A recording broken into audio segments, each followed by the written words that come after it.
cada caso por vez, digamos, en particular. Así que Ah, si está. a vos te pasó eso, al otro le habrá pasado otra cosa y así, pero bueno, son situaciones particulares que cada uno tendrá que ir viendo con el docente en todo caso. Pero hay todavía plazo para corrección, o sea, estamos en pleno proceso de corrección, aún todavía no se terminó eso, así que hay que ver qué se mira, digamos, dentro de los parciales y qué se evalúa después. Dale, Profe, dale. Gracias, ¿Está? profe. pero dentro de eso, si me permitís, Roxana, Sí, cómo no. dadas las características que dijo el alumno, se considera los trabajos prácticos realizados y que estás cumpliendo con varios de los requisitos que veníamos comentando desde que comenzamos el cursado, que era la realización de los trabajos prácticos que tenían la posibilidad de no hacer uno como límite y que además tenían que aprobar ambas partes, o sea, la parte práctica y la parte teórica. En tu caso, vos tenés 7 y 8, así que dentro de lo que vos comentaste, más allá de que hay que ver tus trabajos prácticos realizados, estás en una muy buena posición en el sentido de que se va a evaluar esos puntos a favor o esos requisitos cumplidos por tu parte. Con respecto a Sí. la duda, acá Jeremías dice una duda respecto del ejercicio uno del parcial práctico. Si podemos hacerlo al final de la clase, Jeremías, mejor, así podemos continuar con el desarrollo, porque o si no, vamos a retrasarnos y tenemos previsto iniciar una unidad nueva. Y con respecto al tema de los trabajos prácticos por realizar, los que quedan pendientes son 4. O sea, de esta etapa, digamos, de la materia del cuatrimestre, nosotros empezaríamos hoy a desarrollar en la unidad 8. De la 8 hasta la 14 van a incluir 4 trabajos prácticos que van a ser de la misma modalidad que veníamos haciendo hasta el momento, ¿eh? Así que ahora todavía no tenemos fecha del trabajo práctico que seguiría, que sería el 5. Aún todavía no nos confirmaron, pero eso siempre nos estamos comunicando con ustedes, así que eso no hay inconveniente. Y en esta Lo que sí segunda, les pediría, sí, perdón, Leandro, sí. en esta segunda etapa que comenzamos hasta el segundo práctico, todos los trabajos prácticos que esperamos o tenemos pensados que sean 4 trabajos prácticos más, van a tener los mismos requisitos de la primera etapa, es decir, solo uno de esos prácticos que se van a realizar pueden no realizarlo, los demás tienen que estar, es decir, que si tienen más de un práctico sin hacer, ya van a perder su condición de promocional. Ahí justo pregunta Sergio eso de si necesita 8 de promedio en ambas partes para promocionar. Ambas Tienen que partes te aprobar referías a ambas partes. teórico o práctico, claro. Exacto. Tienen que Y en aprobar el tanto el teórico como el práctico. La sumatoria de ambas le tiene que dar 8 o más para mantener la promoción. Pero tienen que tener aprobados los dos, porque si tienen 5 en uno y 10 en otro, si bien el promedio le da una nota que puede mantenerle la promoción, al haber desaprobado una de las etapas, no cumple con los requisitos para poder mantener la promoción. Van a regularizar la materia, pero no promocionar. ujú. Rosana, Sí, sí, me permití porque acá hay un alumno que dice, buenas tardes, profesor. Yo me comuniqué con ustedes después de la realización del parcial por problemas con la plataforma, pero no recibí respuesta alguna del profesor Lertora. Sin dudas, el profesor Lertora tiene un nivel de responsabilidad y compromiso que oportunamente le estará respondiendo, y lo mismo sucede a todos. sí, Lo sí, que sí. ocurre determinadas respuestas que tienen dependen de criterios institucionales de la cátedra. Entonces, Ujú. por una cuestión de prudencia de cada uno de los docentes, todavía estamos en un tiempo prudencial para evaluar todas las circunstancias, que la cátedra, las autoridades de la cátedra adopten una decisión al respecto. Acuérdense que nosotros somos parte de un equipo docente, la profesora Seniquiel es nuestra coordinadora y a su vez están las autoridades de la cátedra, y cuando se tiene una respuesta institucional respecto de cada uno de los planteos, se van a van a contestar los respectivos correos. Deben tener la suficiente paciencia y prudencia también para guardar esta respuesta. Son muchos alumnos, muchas circunstancias, y que indudablemente van a recibir su respuesta en el momento oportuno. Ujú. Todavía, de acuerdo a la reglamentación de la facultad, estamos dentro del tiempo académico para evaluar, considerar estas circunstancias y también cargar las notas Ujú. correspondientes. Sí, sí. O sea, le pedimos también de su parte comprensión porque nosotros también tenemos que hacer un trabajo pormenorizado y detallado, contemplando cada situación que se puede presentar.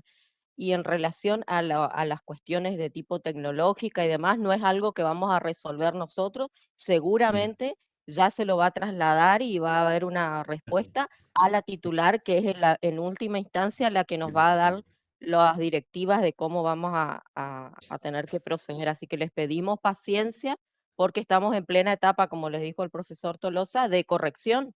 O sea, imagínense ustedes que nosotros también tenemos una dedicación a la facultad, pero es una dedicación simple.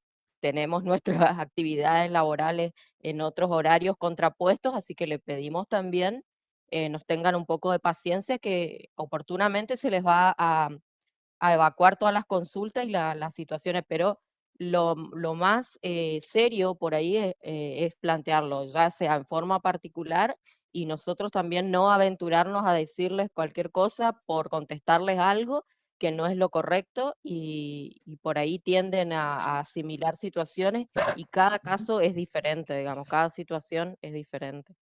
Así que yo les pediría que por favor, nos tengan un poco de paciencia, que ya vamos a organizarnos. Inclusive hasta último momento, los profesores también estaban cada uno con su lista muy dinámica, o sea, se modificaba permanentemente el número de alumnos y demás, así que se imaginan ustedes que para nosotros también es complejo eh, ¿cómo es? Estar, digamos, dándole respuestas en forma permanente, y no es que no le querramos dar de en forma inmediata, sino que también nos debemos y tenemos que tener, comunicación con el resto del equipo docente, digamos.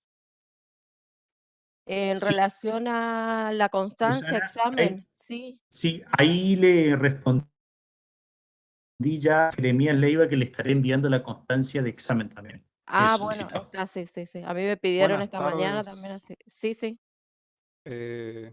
Yo fui el chico que le mandó seguro no habré sido el único, pero yo fui el chico que le mandé el correo ese día, creo que casi a las 12 de la noche cuando estuvo la corrección del parcial. Le, Sí. le volví a escribir esto ahora por el chat porque a mí me pasó ese error tanto en el teórico como en el práctico. En el práctico llegué a aprobar igual, porque fue una Ujú, sola la pregunta que me perjudicó el tema de la plataforma. Pero en el teórico, no, ahí me perjudicó 4 preguntas. Yo tengo la foto, todo lo que respondí y después lo que me terminó tomando el cuestionario. Y en ese sí no llegué a probar porque me llegué a sacar un 5. ¿y Y por la- cómo vos decís? O sea, vos respondías y ¿qué decís? ¿Que después cambiaste la respuesta y no te No, no, quedó no, no, no, guardada? no. ¿Cómo es? Yo, si se acuerda un poquito en el mensaje por correo que yo le mandé, que le había explicado, era que cuando yo cambiaba de página, me aparecía la leyenda página no encontrada. Y Mm, para yo volver a que me cargue la página con el examen, tenía que apretar F5 y volver atrás. Eso me pasó en una respuesta nada más del práctico. ujú, En cuanto al teórico, eso me pasó 3 veces. Y la última vez me pasó en la última página del cuestionario, ¿tá?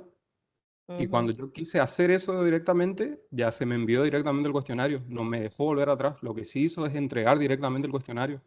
Pero yo tengo las fotos de lo que yo respondí todo, porque siempre hago eso, saco fotos de lo que respondo. Y bueno, Y y después, mandaste vos, pero mandaste la foto con la respuesta. De última, mandanos un correo y bueno, lo vamos a consultar con la titular a ver cómo ok. podemos No, solucionar yo tu... primero les informé todo eso por correo, le mandé a usted primero y después le mandé a los 3 profesores sin querer, porque no me Sí, había dado cuenta que era el profe Lertor al mío, pero sí, tengo sí, la sí. respuesta y después lo que me pasó con el teórico. Tengo el error de la página también que llegué a sacar y se los mando, no tengo ningún problema. Bueno, mandanos entonces eso para poder verlo y bueno, de última vemos cómo podemos solucionar. Profe, La verdad Ok. que no, sí, ¿quién habla? yo, Gabriel, yo tenía un problema, solo quiero saber nomás porque yo hice el cuestionario, en los dos me saqué 8, no tengo drama en eso, pero el práctico se terminó el tiempo y no sé si habrá algún inconveniente con eso. O sea, me tomó, vi mi nota, me sacó un 8. En el práctico, en Ujú. el teórico sí llegué a enviar, pero en el práctico no. se me acabó el tiempo Ah, pero, o usted. sea, no, pero es automático, digamos, se Claro, cierra el es sistema cuando se automático. cumplió el tiempo, por eso te pasó eso. Exacto. Se Sí, cierra el pero sistema y tengo, se cierra tengo mi con las nota notas, esa con las con el respuestas examen. que vos hayas cargado. ¿Me permitís? Buenas tardes. Sí, sí. ¿Me Hola, permitís, Federico. Rosana? Sí, Por sí, ahí cómo no. está, ahí lo que consulta Gabriel también se aplica a lo que consulta Brian, digamos. Lo que hace el sistema, cumplido el tiempo, y eso es lo que le habrá pasado cuando él pasó su última pregunta, es tomar las respuestas, enviar y directamente enviar directamente. Eh, no es que Profe, quede tengo una pendiente el consulta. Profe, Yo cuestionario ni nada hablaba por de el la estilo. asistencia, profe. profe, disculpe, en mi caso a mí me sobraba tiempo, inclusive me sobraban creo que 15 o 17 minutos más o menos. No era que yo estaba apurado ni nada. O sea, le Claro, mandó con directamente. esto, ¿qué podemos ver nosotros de este lado, Brian? Podemos ver Ujú, cómo fueron tus respuestas, digamos.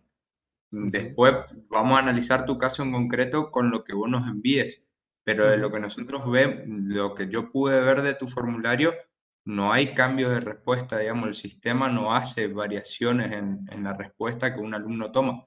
Como te digo, como te decía, te sugería la profesora, envíanos las capturas que vos tengas, pero la verdad que es una situación atípica porque nunca no sucedió algo por el estilo y es muy difícil que el sistema cambie de pregunta. Sí puede pasar esto que vos decías, que se tilde el cuestionario, que se cambie de hoja. Esas son cuestiones como más regulares que podría pasar por problemas de conectividad, por problemas de sobrecarga de la plataforma, distintas cuestiones. Pero por ahí que te marque, que te cambie la pregunta marcada, por lo menos nunca lo vimos. Si vos tenés por ahí pruebas para mostrarnos y que lo podamos analizar, ningún problema, digamos.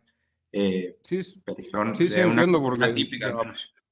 sí entiendo porque me pasó varias veces que se suele trabar o algo el sistema, pero nunca me había pasado esto de que me diga la página no se encuentra la página. O sea, como que la página no existe cuando ocurre un error así. Por eso le quería avisar nada más. Pero sí entiendo, ahora ya enseguida le voy a mandar todo por correo a usted y a la profe de teoría o si es a usted nada más a quien le tengo que mandar. Sí, sí, No, y pues a cualquiera, no hay problema. mandanos y así lo vemos, sí. Ok, La gracias. verdad que, como dice Federico, jamás nos había ocurrido en otra situación, pero bueno, todo puede pasar. Vamos a ver cada situación. Sí, muchas No sé qué, gracias. no, de nada. ¿Qué dice Gabriel? ¿O ya lo consultaron? Ah, el Gabriel era la última situación que estabas hablando. Y el de Brian, que era también lo mismo. Sí, profe, pero yo me refería a la asistencia. Yo entendía lo que se refirió el profe Federico sobre que se cierra automáticamente, pero en el protocolo decía que nosotros teníamos que enviar para que cuente la asistencia y yo no envié en el práctico, pero sí en el teórico. Pero el No, práctico igual me no hay que lo problema hice con eso, por él. Gabriel. Justamente Ah, está configurado así para evitar ese tipo de inconvenientes, porque ustedes por ahí están pensando en la respuesta y demás, es para que no tengan que tener en cuenta el tiempo, sí, en cuanto a ir viendo cuántas preguntas les queda por hacer y demás, pero no es una cuestión que va a dejarte afuera del, del examen, digamos.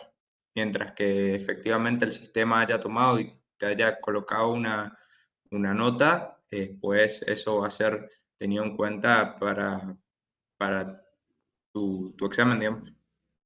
Claro, eso ya acredita la asistencia con, con el hecho de que ya estés figurando ahí que rendiste ese día. Bueno, vamos a empezar entonces con el capítulo porque si no nos vamos a demorar y tenemos que arrancar con la unidad 8 de obligaciones. Y con respecto a quedó pendiente nomás al final, alguna duda del trabajo práctico, del práctico, uno de los alumnos preguntó, así que ahora si nos recuerda, terminamos ahora de dar la bolilla y nos avisa para acordarnos que tenemos que evacuar esa duda. Bueno, voy a poner entonces a compartir y ahí se ve y grabar. Se ve, profe. Perfecto. Sí, Bueno, entonces, bueno, hoy nos toca iniciar la unidad número 8, que es justamente la de obligaciones. ¿Ustedes algún concepto, una noción ya más o menos tenían o tienen, digamos, de lo que nosotros vimos cuando tratamos el capítulo de patrimonio? ¿Se acuerdan que en la oportunidad en que el profesor Lertora desarrolló el tema de los derechos patrimoniales, hablábamos que uno de esos derechos patrimoniales, dentro de ellos, se encontraba los derechos personales o las obligaciones? Este conjunto de derechos también tienen mucha importancia práctica y es importante que ustedes digamos, conozcan, o sobre todo la noción y los elementos de cómo se constituye una obligación, a los fines justamente de comprender después las otras unidades que están relacionadas, particularmente la que tiene que ver con los efectos de las mismas, y luego el tema de la responsabilidad civil. Es decir, si ustedes van viendo, es importante que cuando lo vayan estudiando, y más aún cuando tengan el segundo parcial, se van a dar cuenta que tienen relación, y es importante que desde el comienzo de la unidad ustedes entiendan y sepan, sobre todo, entender los elementos fundamentales que constituyen una obligación. Entonces, en primer término, nosotros vamos a tratar el tema del concepto, o sea, ¿qué es una obligación y cómo está definida por nuestro Código Civil y Comercial?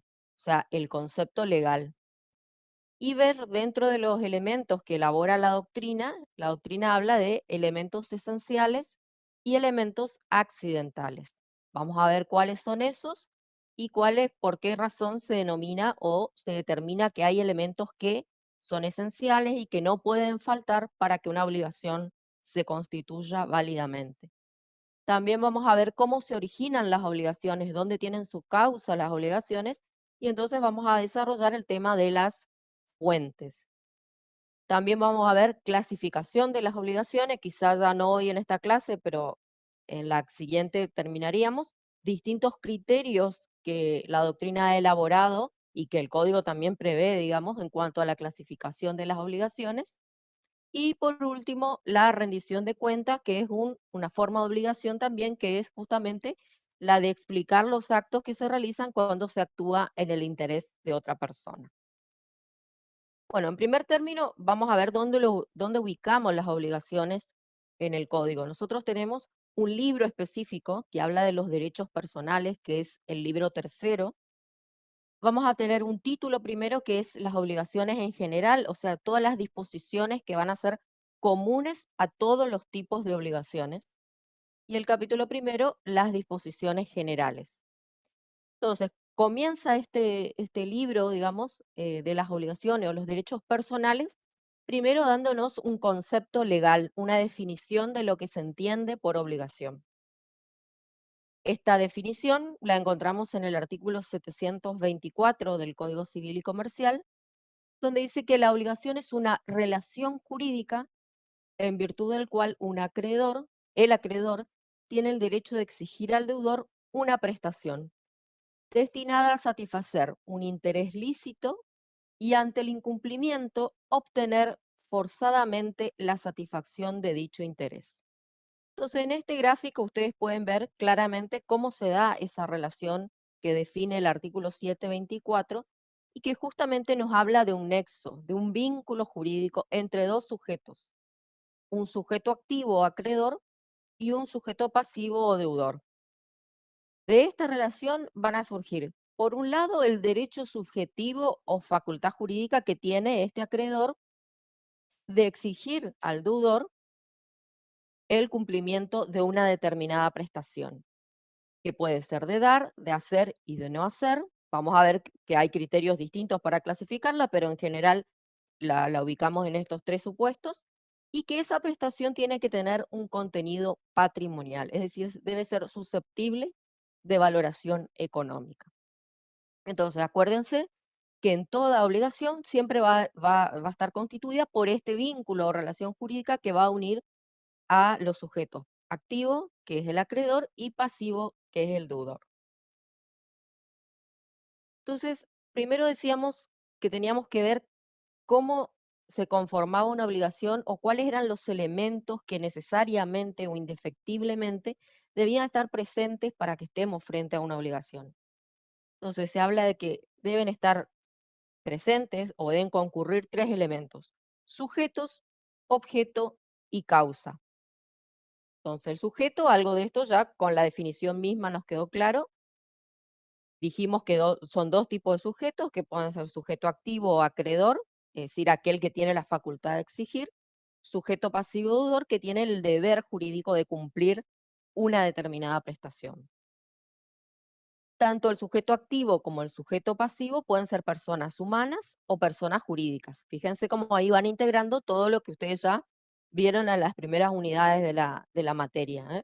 Los distintos tipos de personas. Entonces, sujeto, un elemento esencial que debe concurrir. Es importante entonces que los sujetos obviamente sean capaces para obligarse. Ahí volvemos otra vez a la capacidad que vimos en las bolillas en las primeras unidades, como aptitud para adquirir derechos y contraer obligaciones. En cuanto a la capacidad, la doctrina habla de que lo que importa, digamos, para obligarse es la capacidad de derecho, es decir, la de ser titular de derechos, ya que la capacidad de ejercicio podría ser suplida por los representantes legales. Pero bueno, en cuanto a los elementos, decimos que son los sujetos elementos esenciales que deben concurrir o deben estar presentes para que estemos frente a una obligación. Por otra parte, tenemos dentro de los elementos esenciales al objeto. El objeto de la obligación es la prestación, que puede ser singular, es decir, puede ser una sola prestación, o puede ser plural, es decir, más de una prestación a la que se haya obligado el deudor.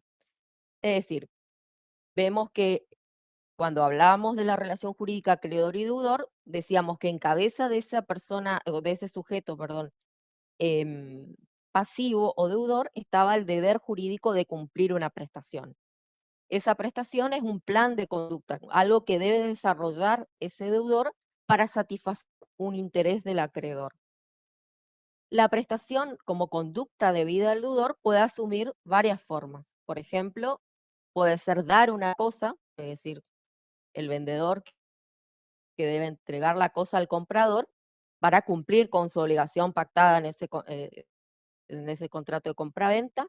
Puede ser una obligación de hacer, es decir, una conducta llevada a cabo como ser la prestación de un servicio o la realización de un hecho. Por ejemplo, un ingeniero que se compromete a hacer un arquitecto, una refacción o una construcción.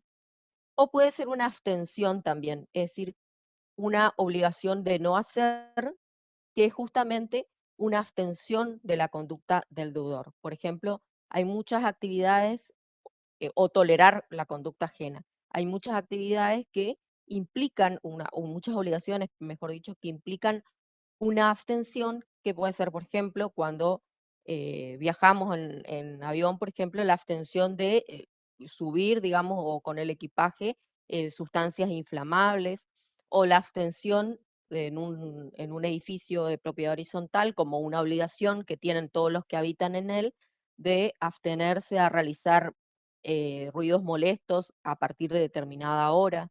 Es decir, implica justamente una obligación de no hacer. Entonces, hasta ahí está claro los elementos.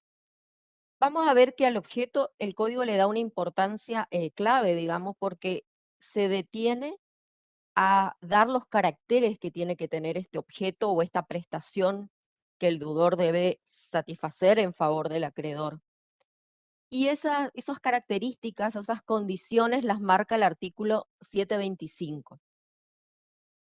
Este artículo, el artículo 725 del Código Civil y Comercial, en primer término nos dice que el objeto de esa, o sea, la prestación, debe ser material y jurídicamente posible. Es decir, que tiene que ser algo factible de cumplimiento. Nadie puede obligarse a hacer algo que le es materialmente imposible, físicamente imposible. Como dicen algunos ejemplos en los textos, dice cruzar un océano a nado, digamos, o jurídicamente imposible, por ejemplo, comprometerse a vender un sector de una plaza o una calle, o comprometerse a hipotecar un bien mueble, es decir, cuestiones que no jurídicamente son imposibles de llevarse a cabo. Entonces, material y jurídicamente posible es una de las condiciones que marca el artículo 725. Debe ser lícito, es decir, que aquello en lo que se compromete el deudor, esa prestación a la que se compromete, no debe ser contraria al ordenamiento jurídico, es decir, no puede comprometerse a llevar a cabo un acto ilícito, qué sé yo, a vender ilícitamente eso, armas o vender sustancias prohibidas, hay cuestiones que no estén permitidas por el ordenamiento jurídico. Otro de los caracteres que tiene que tener la prestación también es la de ser determinada o al menos determinada en el momento en que se va a cumplir la obligación. Entonces, muchas veces la prestación va a estar determinada desde el inicio de la obligación y en otras cosas puede estar determinada en un momento posterior, es decir, antes del plazo fijado para el cumplimiento. Eso lo vamos a ver cuando vemos en cada tipo de obligaciones las características que tienen. Tiene que ser Rosana, ¿sí? ¿me permitís ahí? Porque un alumno pide si podés poner pantalla completa, Sí, sí, sí, cómo no. tal vez agrandando nomás y un poco en Ahí, el visor ya. ahí yo, Sí, sí, perfecto. si ven, me avisan nomás, cualquier cosa. Sí, sí. Sí, se ve. Bueno, gracias, Fede. Tiene que ser otra característica susceptible de valoración económica. Es decir, la obligación tiene que ser la posibilidad de ser valorada económicamente, aunque el interés del acreedor no sea económico. Por ejemplo, yo puedo contratar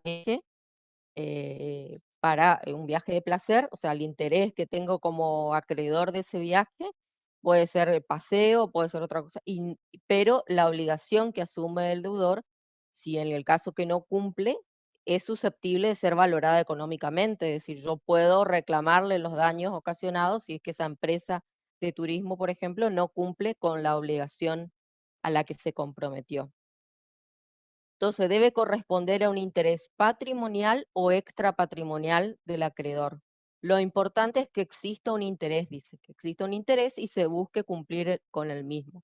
Es decir, a veces hay cuestiones que el acreedor va a perseguir o va a realizar un acto jurídico, en este caso puede ser un contrato, del cual surja una obligación a cargo de su deudor, que pueda responder a un interés patrimonial, es decir, adquirir bienes para capitalizarse, para aumentar su patrimonio, o puede ser adquirir bienes para hacer un regalo, un obsequio para gratificar a alguna persona querida, digamos. Pero lo importante aquí es que haya un interés lícito, digamos, que satisfacer, en este caso, del acreedor. Entonces, ven cómo todos los caracteres nos los presenta este artículo, que claramente nos dice cómo debe ser el objeto de la obligación. Y otro elemento importante también es el que la obligación debe tener causa, es decir, para que exista el deber del deudor de cumplir con una prestación, debe haber un hecho reconocido por el derecho, es decir, debe haber una causa. Hay un principio, digamos, en materia de obligaciones que dice que no existe obligación sin causa, es decir, es todo hecho idóneo que sirve para producir una obligación. Es decir, no hay obligación sin causa. Toda obligación va a surgir de algún hecho idóneo al que el ordenamiento jurídico le otorga ese efecto.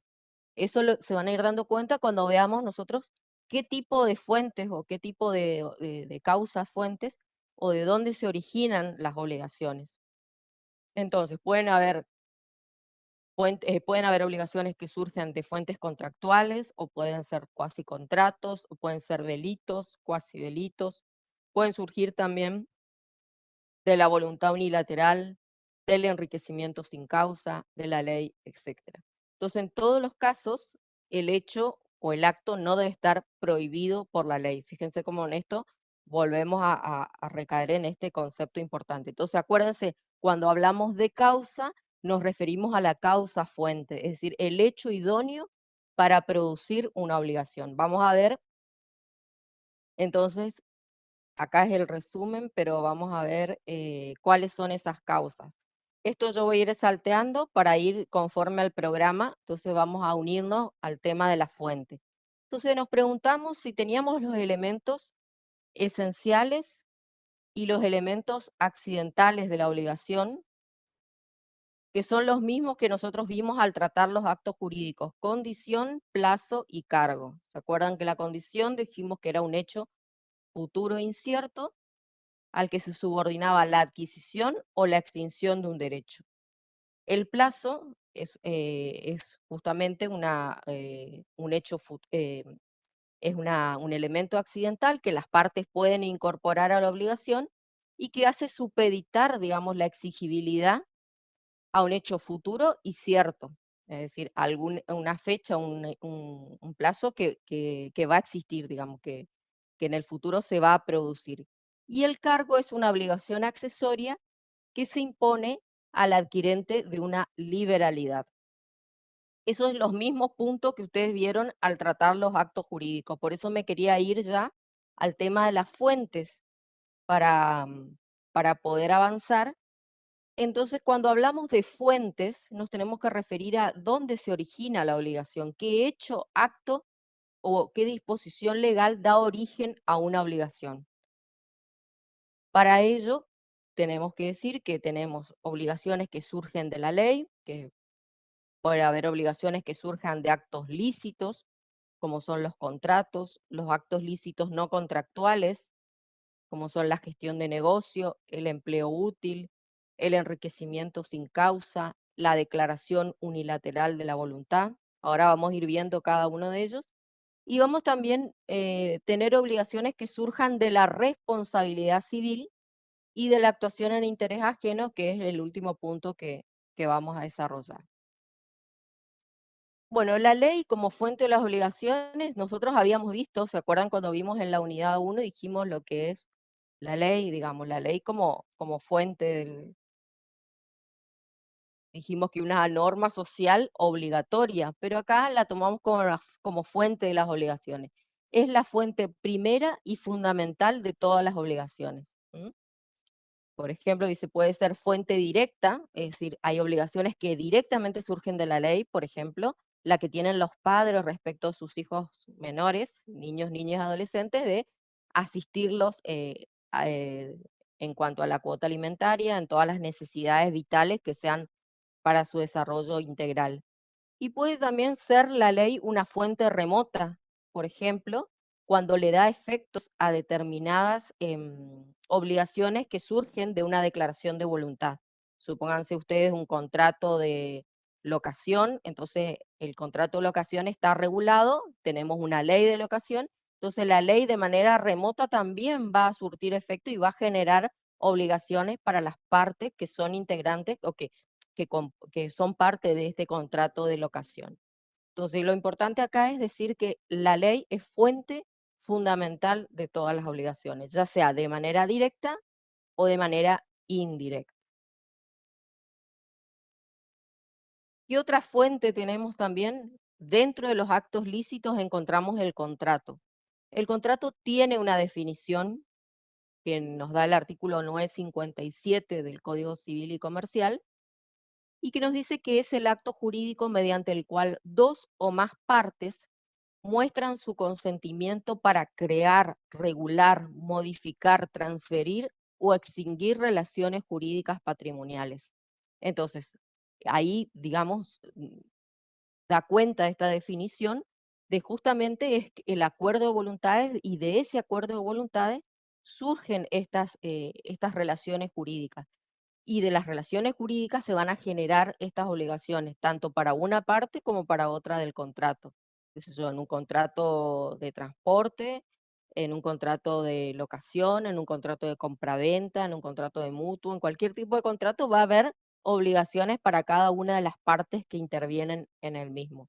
Entonces, el contrato es un modo más amplio de creación voluntaria de las obligaciones, porque cuando uno contrata lo hace voluntariamente, o sea, esto lo puedan explicar más los profesores Amarilla y Lertora cuando explican la parte digamos, ellos que dan la parte de contrato, cómo el contrato justamente surge de ese acuerdo de voluntades, de que existe un consentimiento de un acuerdo de voluntades y que sirve para regir relaciones jurídicas de carácter patrimonial. Entonces, los contratos, ejemplos tenemos muchísimos: compraventa, donación, locación, los múltiples contratos de consumo que ahora son de mucho uso, digamos, habitualmente.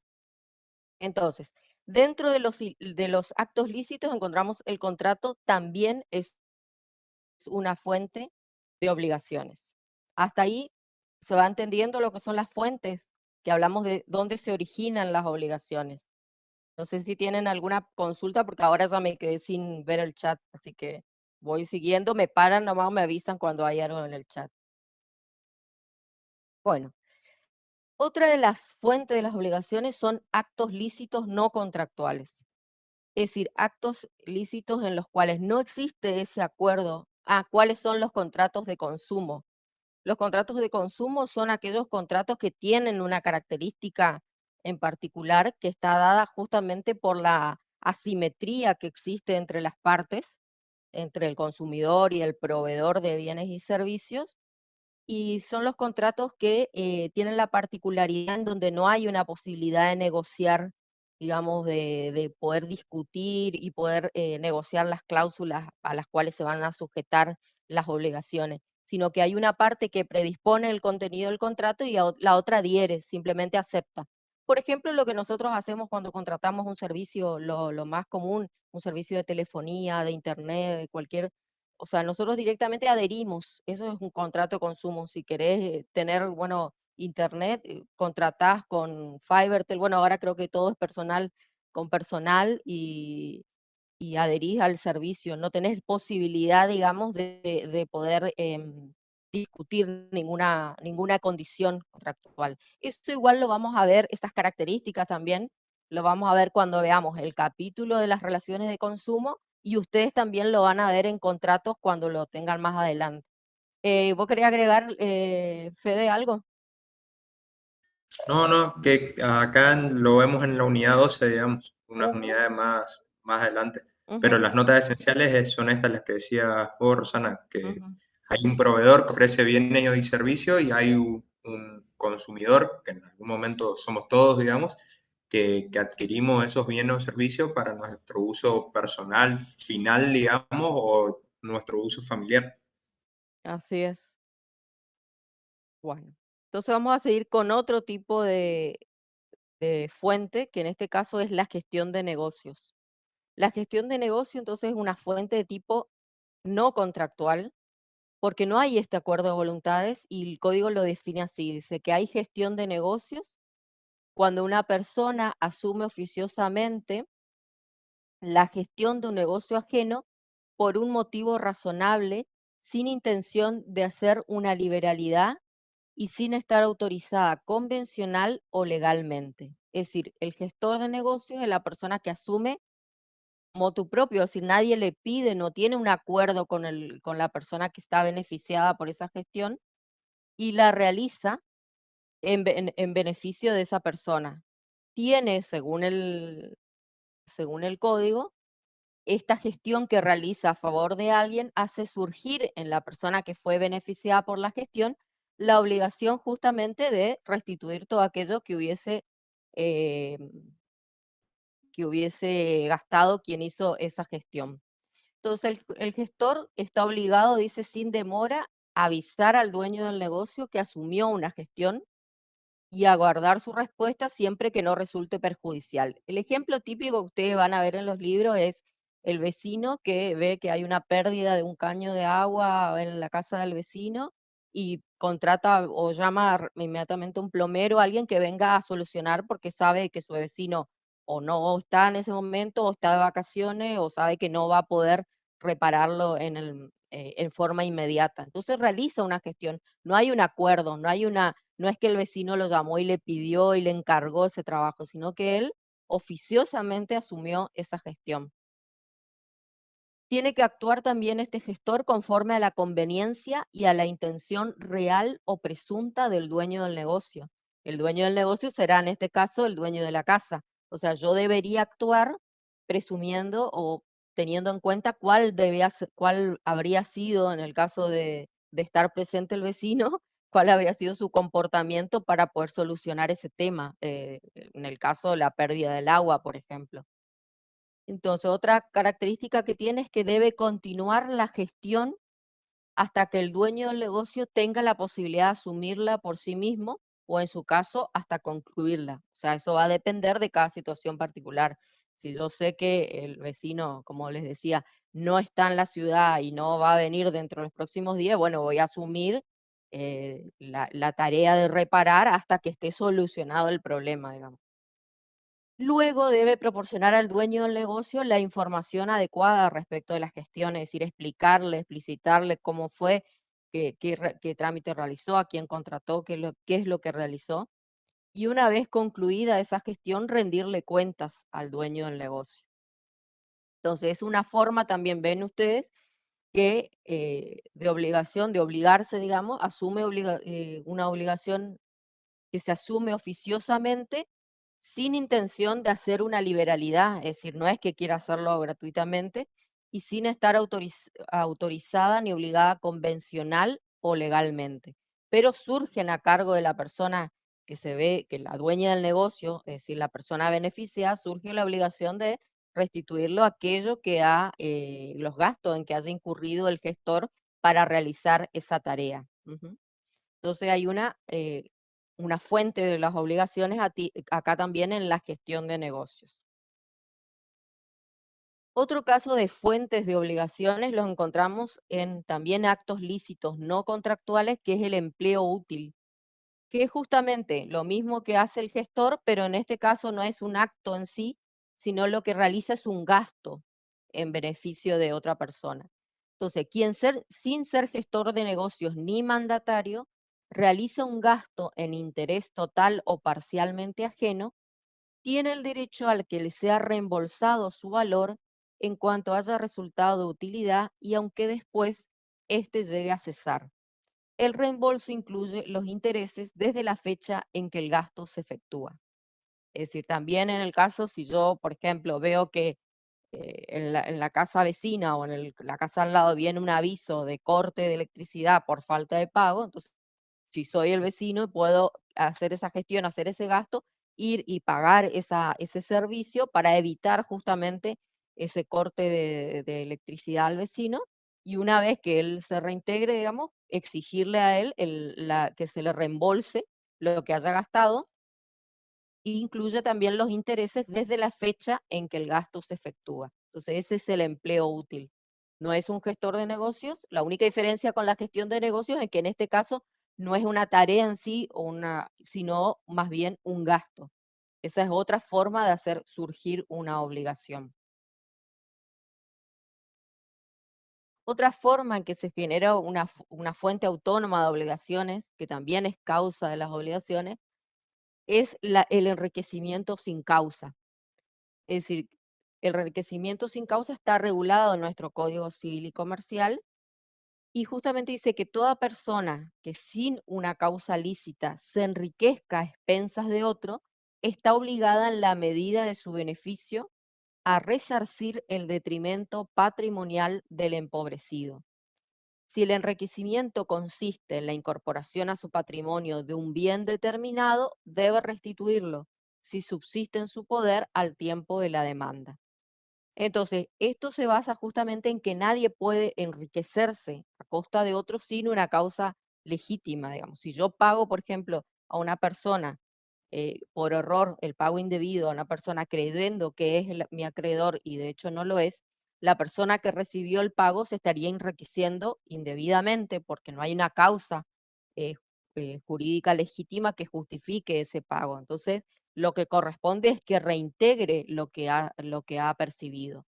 Entonces, en el gráfico, Profe, justamente, sí, le consulto, en ese caso, por ejemplo, cuando se realizan transferencias inmediatas y nada, uno se confunde, por ejemplo, un número y se la transfiere a otra persona, esa persona que recibió una transferencia erróneamente está obligada a devolverla. y sí, el tema es cómo lo lográs, sí. Claro, En claro, pero realidad bueno, no hay siento una que, causa, sería un caso, sí, no hay una causa legítima para que retenga eso, porque no va dirigido a él, no se le debía a él.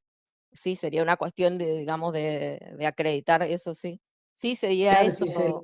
si se descubre quién es el otro titular que recibió erróneamente, se le podría iniciar acciones si Y no lo sí, devuelve. porque en realidad no hay una causa legítima. Como ahí te muestra el gráfico, te dice, una persona se enriquece, se enriquece a costa de B, porque B, digamos, fue el que pagó, por ejemplo, acá en el caso del pago indebido por error.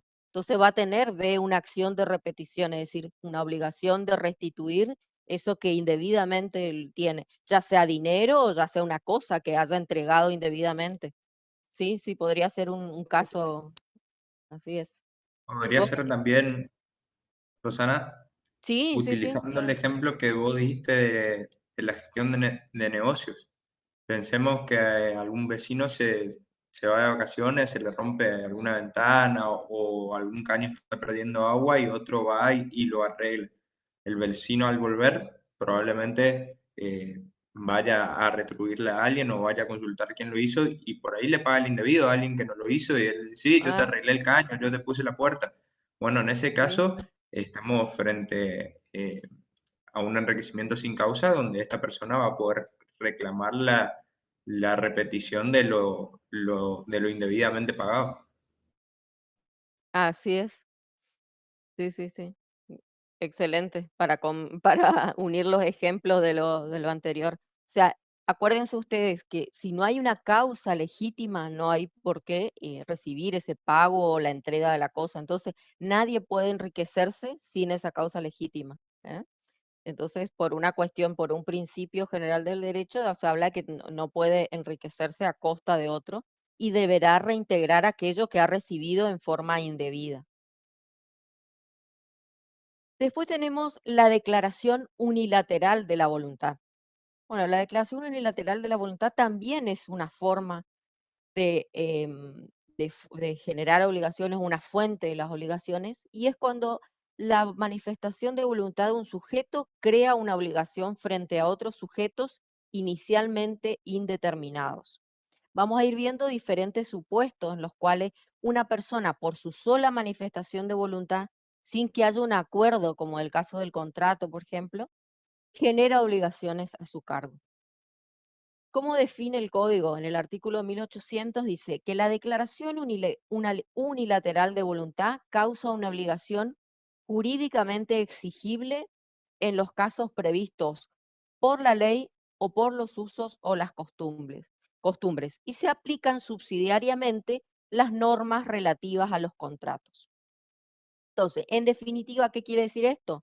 Que son obligaciones que solamente nacen de la expresión de voluntad del obligado. Por ejemplo, las ofertas públicas a persona indeterminada, que son muy comunes en las relaciones de consumo, ustedes ven generalmente ahora más que nada por medios virtuales, pero también es común que los comercios, sobre todo los comercios de electrodomésticos, generalmente utilicen folletos, panfletos, donde ofrecen y ponen en esos afiches, digamos, o en esos folletos, las ofertas que tienen de determinados productos y ponen también entre las letras más pequeñas, ponen dónde es válido, en qué ciudades es válido, por ejemplo, las cadenas de supermercados que son empresas que tienen varias sucursales en todo el país, ponen en qué ciudad es válido y la fecha hasta la cual es válida esa oferta. Bueno, esas ofertas públicas que hacen son obligaciones que asumen y quedan obligadas justamente por la Ley de Defensa del Consumidor, también lo establece, que esas ofertas que lanzan al público deben ser cumplidas. Es decir, no debe ser una publicidad también engañosa, que muchas veces puede ocurrir de que se esté publicitando y luego cuando uno va al comercio no existe o no, o antes de esa fecha se termina. Generalmente lo que hacen es aclarar hasta agotar el stock, digamos, pero lo importante es que aclaren las consideraciones, que sea en qué ciudad, en qué zona va a ser válida la oferta y hasta qué fecha, por ejemplo. Pero de esa manera, en este caso, el proveedor de servicios, de bienes y servicios, se está obligando frente al consumidor. Entonces, esa oferta pública a persona indeterminada es también, de esta manera, se constituye en una fuente de obligaciones. Otro caso en que podemos encontrar también hacer surgir obligaciones desde una manifestación unilateral de voluntad son las promesas públicas de recompensa. Es decir, cuando una persona eh, publicita y dice, bueno, recompensaré tantos pesos a quien restituya o devuelva, por ejemplo, una mascota. Entonces, es una promesa en que la persona que lanza, que publicita ese aviso de recompensa, se está obligando unilateralmente a que el que presente o que restituya su mascota a darle la recompensa a la que se obligó. También el caso del concurso público, por ejemplo, un concurso, supónganse un concurso de poesía, de cuentos, en donde participan varias personas y bueno, se obliga a los organizadores, en este caso del concurso, a premiar a ese ganador o qué sé yo, o con una suma X de dinero o publicando ese libro, novela, poesía que salió elegido como mejor en ese concurso. Entonces vemos ahí diferentes tipos de situaciones en donde es una sola persona la que manifiesta la voluntad y con eso ya surge la obligación. Entonces, en el caso de los títulos valores también son, como por ejemplo un pagaré, son también una forma de obligarse unilateralmente, porque no sabemos, digamos, frente a quién se va a hacer exigible esa obligación, porque la característica que tienen estos títulos valores es la de ser endosable, es decir, la de ir circulando, digamos. Otra forma también de obligarse unilateralmente es cuando una persona en su testamento consigna o redacta una disposición testamentaria y dice que en tal disposición deja aclarado que su deseo destinar el inmueble ubicado en tal lugar a la creación o al surgimiento de una fundación, por ejemplo. ¿Se acuerdan cuando vimos fundación y dijimos que una de las formas era justamente la de hacerlo a través de una disposición de última voluntad? Entonces es una forma que tiene en este caso el testador de obligarse, que es una disposición testamentaria que obviamente los que van a tener que cumplirla van a ser sus herederos posteriormente. Entonces vemos que en todos estos supuestos no hay ni un acuerdo de voluntades como ocurre en el contrato y sin embargo surge por una manifestación unilateral de la voluntad, surge la obligación a cargo de una persona en todos estos supuestos que hemos visto recién. Vamos a ver ahora, esto vamos a dejar para lo último, cómo se clasifican las obligaciones. Vamos a ver que las obligaciones tienen 3 criterios fundamentales para clasificar, que son en cuanto al objeto, en cuanto al sujeto, y después hay múltiples criterios también para clasificarlas, que son en cuanto a las modalidades, por la importancia de la prestación y por el contenido de la prestación. Entonces vamos a ver primero la clasificación en cuanto al objeto, según el objeto. Entonces vemos que dentro de la clasificación según el objeto nos encontramos con las obligaciones de dar. ¿Se acuerdan que cuando vimos la definición al comienzo de la clase dijimos que justamente el deber jurídico al que se obliga justamente el deudor o sujeto pasivo es cumplir una prestación que puede ser de dar, de hacer y de no hacer? Bueno, un criterio para clasificar las obligaciones es según el objeto. Dentro de ese objeto podemos tener obligaciones de dar. En las obligaciones de dar, el sujeto pasivo o deudor de la obligación se compromete a hacer entrega de un bien, una cosa material o inmaterial. Entonces, lo que hace es comprometerse a entregar un bien, ya sea para constituir un derecho real, como puede ser el caso de una compraventa, o bien puede ser porque quiere restituir la cosa a su dueño, es decir, él es el locatario y estaba alquilando y se le venció el contrato de alquiler, entonces tiene que restituir el inmueble al locador. Entonces, ese sería el caso de la obligación de dar. La obligación de dar también se define, se clasifica en obligaciones de dar cosa cierta. Cuando una obligación es de dar cosa cierta, es aquella en el cual el contenido de la prestación se encuentra perfectamente determinado en su singularidad. Es decir, yo puedo identificar cuál es esa cosa que debo dar, en el caso, cuál es la cosa que debe entregar el deudor o debe restituir, con especificaciones concretas. Y ya la identificación de la cosa debe estar hecha al momento de constituirse la obligación. Por ejemplo, si se trata de un automóvil, saber la marca, el dominio, todo del automóvil. Si es un inmueble, las medidas, la dirección, todas las consideraciones relativas a ese bien. Entonces, cuando hablamos de obligación de dar cosas ciertas, entonces acuérdense, son las obligaciones en las cuales la cosa que se va a dar es una cosa que está individualizada perfectamente ya al momento de constituirse la obligación. Entonces, la entrega de la cosa, jurídicamente hablando, nosotros cuando hablamos de entrega nos referimos a la tradición. Es decir, hay tradición cuando una parte entrega una cosa y la otra la recibe. Eso especifica el artículo 1924 del Código Civil y Comercial. Entonces, debe consistir justamente en cómo va a cumplir el deudor de dar una cosa cierta, debe consistir en la realización de actos materiales de una de las partes que otorguen el poder de hecho sobre la cosa, los que no se suplen con relación a terceros, por la mera declaración del que entrega, de darla a quien recibe o ésta de recibirla.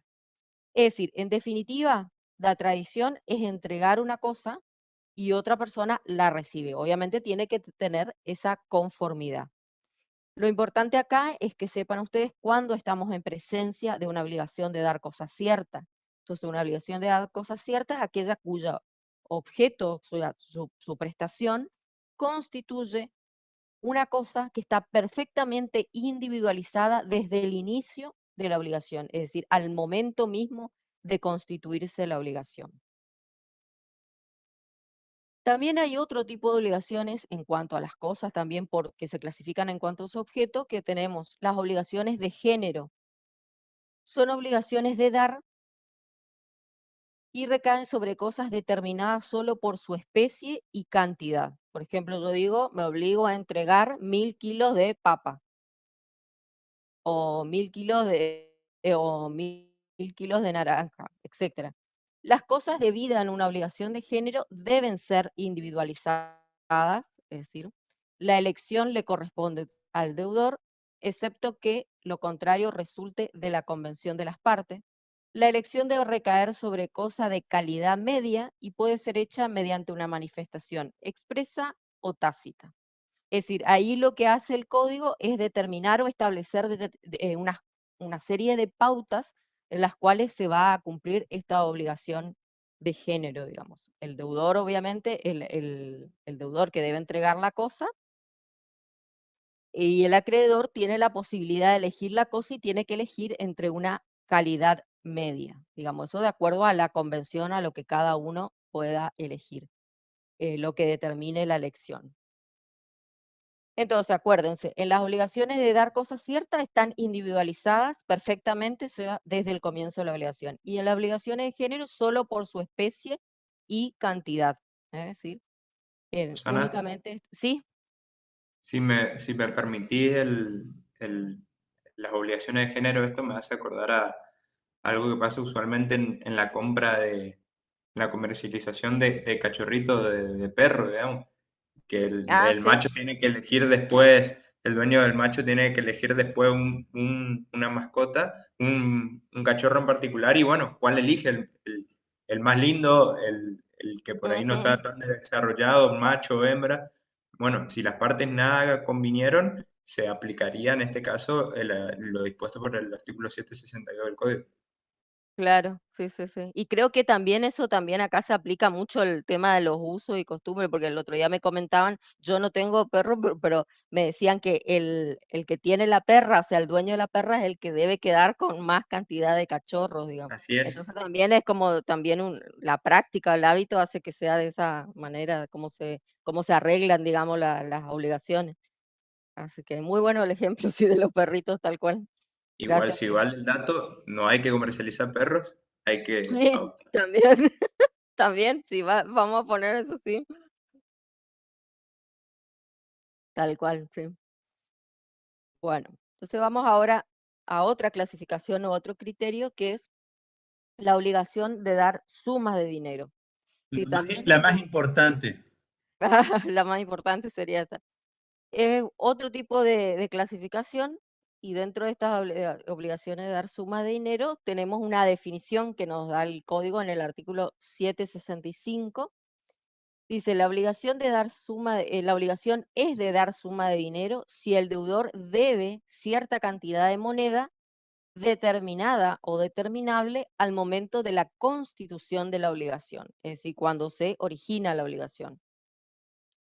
Si por el acto por el que se ha constituido la obligación se estipuló dar moneda que no sea de curso legal en la República, la obligación debe considerarse como de dar cantidades de cosas y el deudor puede liberarse dando el equivalente en moneda de curso legal. Entonces, la obligación de dar suma de dinero entonces consiste en la entrega de una cantidad de moneda determinada o determinable que ya se establece al momento de originarse la obligación. Entonces, desde el punto de vista jurídico, ¿se acuerdan cuando clasificábamos las cosas?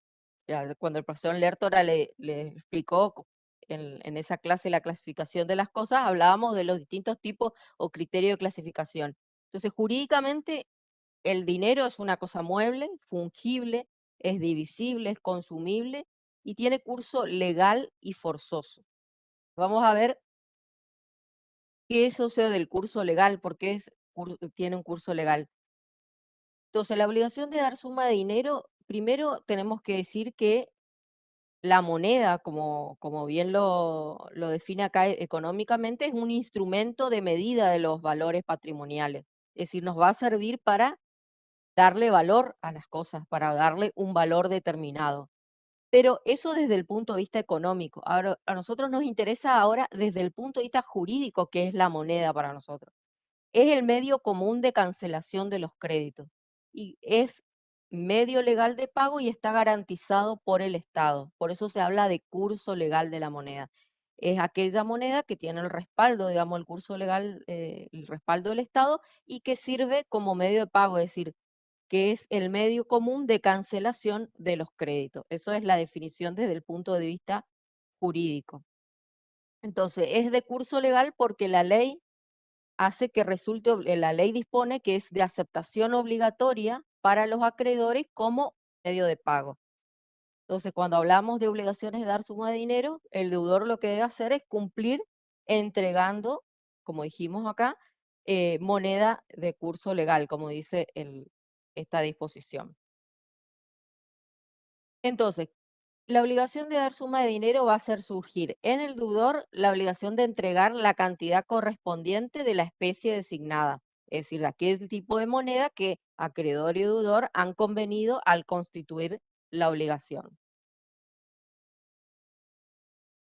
Pero ¿qué pasa qué consecuencias trae esta obligación? Muchas veces va a hacer surgir lo que se denominan los intereses, ¿no es cierto?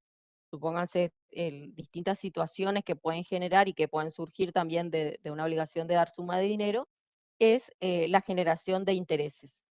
¿Qué son los intereses desde el punto de vista jurídico? Son sumas accesorias que las deudas en dinero devengan, es decir, generan en forma sucesiva durante un tiempo dado y que pueden deberse ya sea a la compensación por el uso del dinero ajeno como indemnización por falta de cumplimiento en término de una obligación o como penalidad pactada. O sea, de esa definición surgen los tres tipos de intereses: los moratorios, los punitorios y compensatorios. Entonces, a nivel general podemos decir que son sumas accesorias que devengan, digamos, que devengan las sumas que surgen de una suma de dinero.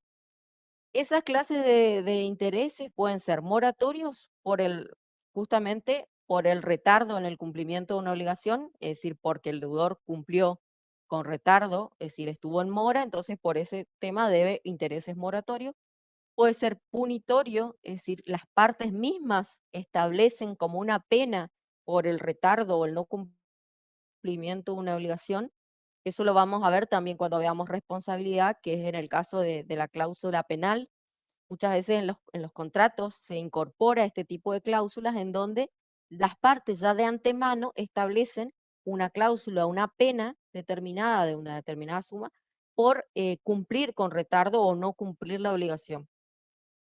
Y los compensatorios son los típicos intereses generados a partir del uso del dinero ajeno, es decir, lo que generalmente se cobran cuando se otorga un préstamo en dinero y que se tenga que restituir o devolver, es justamente el interés que se cobra por ese uso del dinero ajeno. Acá vemos que los intereses compensatorios son aquellos que se pagan por el uso del capital ajeno. Entonces, los intereses, dice, la obligación puede llevar intereses y son válidos los que se han convenido entre el deudor y el acreedor, como también la tasa fijada para su liquidación. Entonces, ven que el artículo sienta o le da mucha importancia a lo que es la autonomía de la voluntad, o sea, lo que hayan, el interés que hayan convenido, en principio, las partes, deudor y acreedor. También pueden convenir ellos la tasa en la cual se va a liquidar el interés. Y finalmente, en el último párrafo dice, si no fue acordado por las partes, ni por las leyes, ni por los usos, la tasa de interés compensatorio puede ser fijado por los jueces. Entonces, en última instancia, puede intervenir el juez para fijar esa tasa de interés, pero le da preeminencia a la autonomía de la voluntad, es decir, a los intereses que en forma voluntaria acuerden, en forma convencional, fijen acreedor y deudor. ¿Mm? ¿Alguien quería decir algo? No sé no, y algo en el chat tampoco, porque estoy como perdida, estoy sola, veo algunas, dos caritas que me puse acá para mirar algo, o No, si no veo así la Susana. pantalla, estoy más sola. Hay una técnica, hay un docente que dice que para uno enfocarse de que está hablando a un público tiene que colocar arriba de la pantalla un rostro, aunque Ay, voy a sea tener que... Sí, o sea, imaginario. una, No, pero ahora los tengo a ustedes acá, una, sí, tengo así.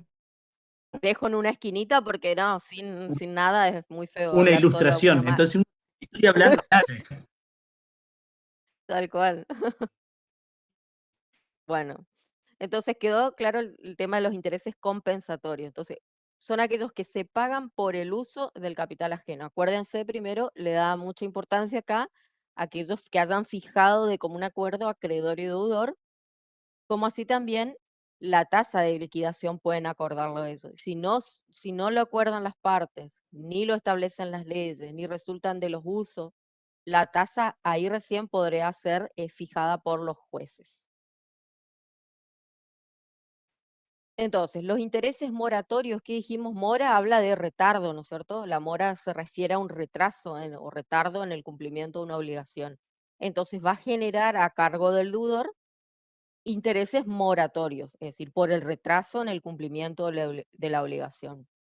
La tasa se determina por lo que acuerdan las partes, por lo que dispongan las leyes especiales y en subsidio por las tasas que se fijen según las reglamentaciones del Banco Central. Eso es el esquema, digamos, o la estructura que prevé el artículo 768. Entonces, en primer término, tener en cuenta lo que acuerdan las partes. Luego, si hay alguna disposición en alguna ley especial, se aplicará esa tasa o en subsidio las tasas que fijen las reglamentaciones del Banco Central.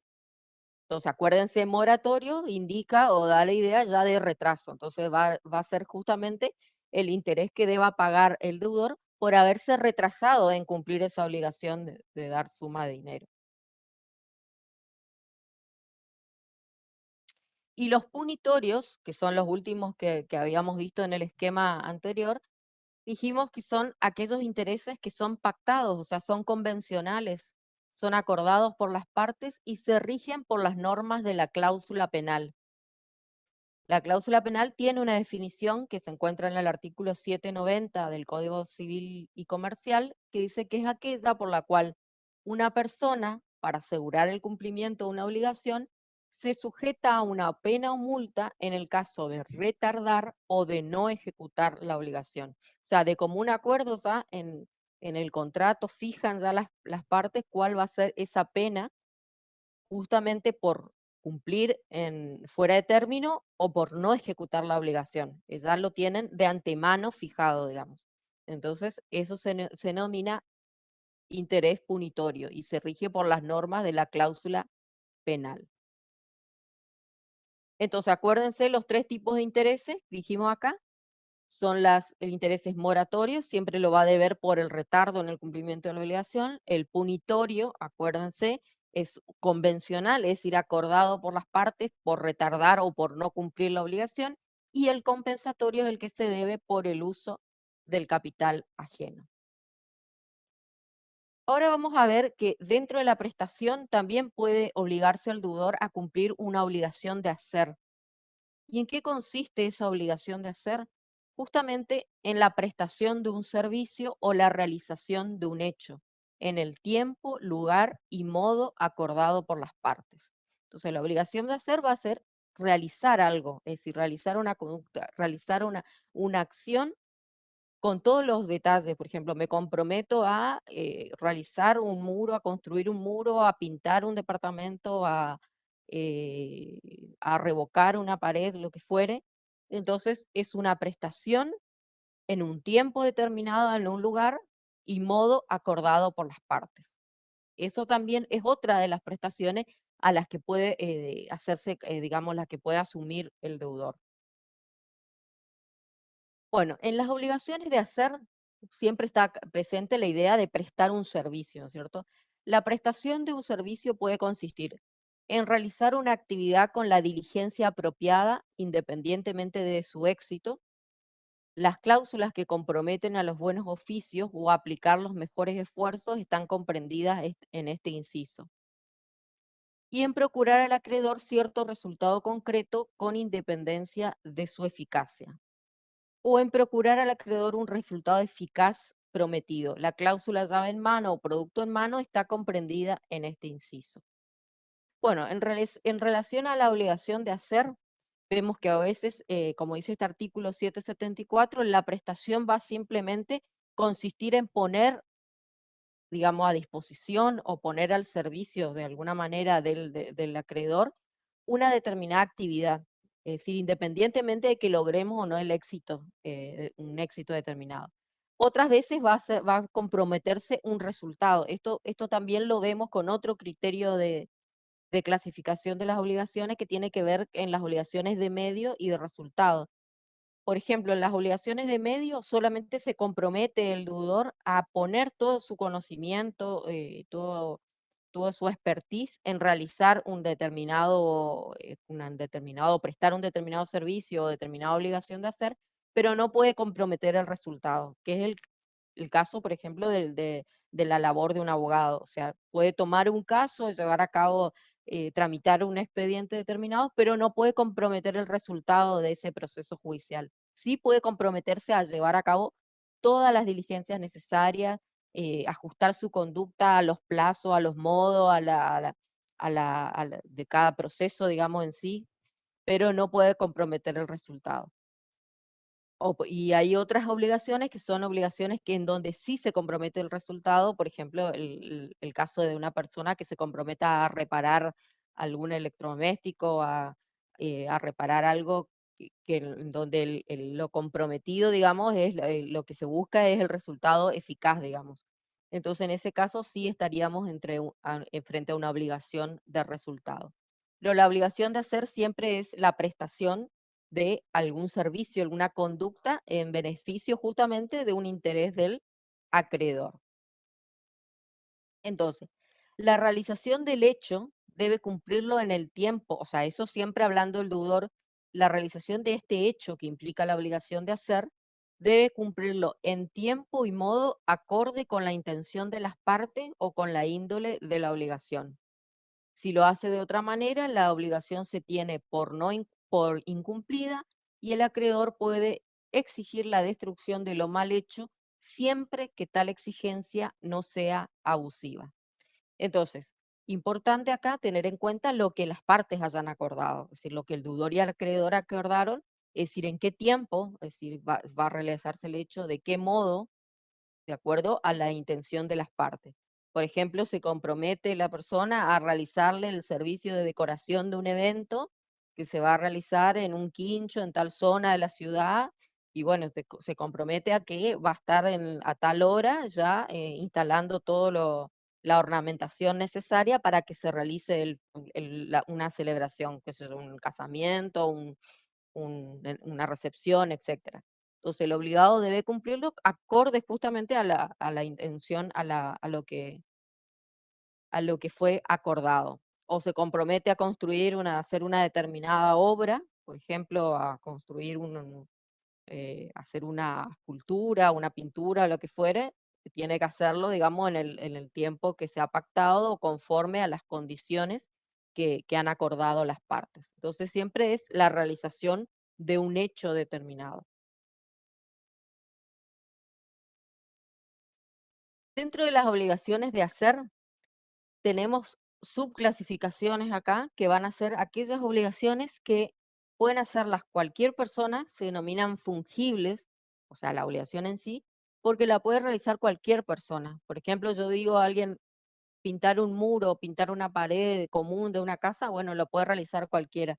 Pero si yo quiero que me hagan un cuadro, que me hagan una escultura y seguramente voy a tener que contratar al escultor o al pintor que utiliza la técnica X, que es la que a mí me gusta o la que a mí me interesa. Entonces, fungible, acuérdense, una actividad como común, digamos, que puede realizarla cualquier persona. No fungible, la actividad la puede realizar solamente una persona determinada. Puede ser obligaciones instantáneas, es decir, que se cumplen en un solo acto, digamos, es decir, venir y, digamos, reparar una canilla. Bueno, viene, soluciona el plomero la cuestión de la canilla que está con pérdida y bueno, en tracto único. O puede ser permanente, por ejemplo, en una locación de obra, en donde se compromete la realización de una obra, de una realización de una casa, un edificio en varias etapas, por etapas de cumplimiento pactado o de tracto sucesivo. Y esto es lo que yo me adelanté, voy a decirles lo de medio y de resultado. Va a haber obligaciones de hacer en donde van a constituirse obligaciones de medio, en donde el deudor se compromete a su accionar al logro del resultado, que puede o no alcanzarse, pero a cuyo logro no se compromete de ningún modo. Bueno, pareciera un trabalengua, pero lo que quiere decir es que va a poner todo su conocimiento al servicio de, digamos, al interés del acreedor, a tratar de lograr un determinado resultado, pero de no producirse ese resultado no es que incumple la obligación.